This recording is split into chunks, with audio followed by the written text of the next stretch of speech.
దేవునికి మహిమ కలుగును గాక. మనమిప్పుడు బైబిల్లోని బంగారు దూడని తయారు చేసుకొని దాన్ని పూజించడం గురించి తెలుసుకుందాము. అయ్యయ్యో, ప్రజలేం చేస్తున్నారు? వాళ్ళు ఒక దూడను ప్రార్థిస్తున్నారు. వాళ్ళు ఎందుకు అలా చేస్తున్నారు?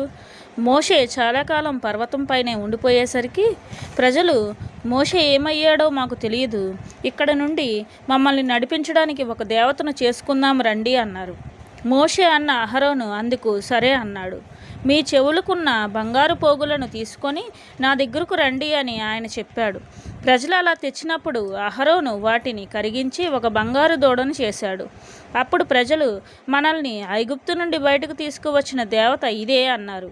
ఇశ్రాయేలీయులు గొప్ప విందు చేసుకొని ఆ బంగారు దూడను ఆరాధించారు. అది చూసి యెహోవాకు ఎంతో కోపం వచ్చింది. మోషేతో ఆయన, ప్రజలు చాలా చెడ్డగా ప్రవర్తిస్తున్నారు, నువ్వు వెంటనే క్రిందకు వెళ్ళి వాళ్ళు నా నియమాలను మరిచిపోయి బంగారు దూడకు నొక్కుతున్నారు అని చెప్పాడు. మోషే వెంటనే పర్వతం దిగి వచ్చాడు. ఆయన కిందికి వచ్చేసరికి ప్రజలు పాటలు పాడుతూ బంగారు దూడ చుట్టూ నాట్యం చేస్తూ కనిపించారు. వాళ్ళను చూసి మోషేకు ఎంతో కోపం వచ్చింది. ఆ కోపంలో ఆయన తన చేతిలోని 2 రాతి పలకలను విసిరేశాడు. అవి ముక్కలు ముక్కలుగా పగిలిపోయాయి.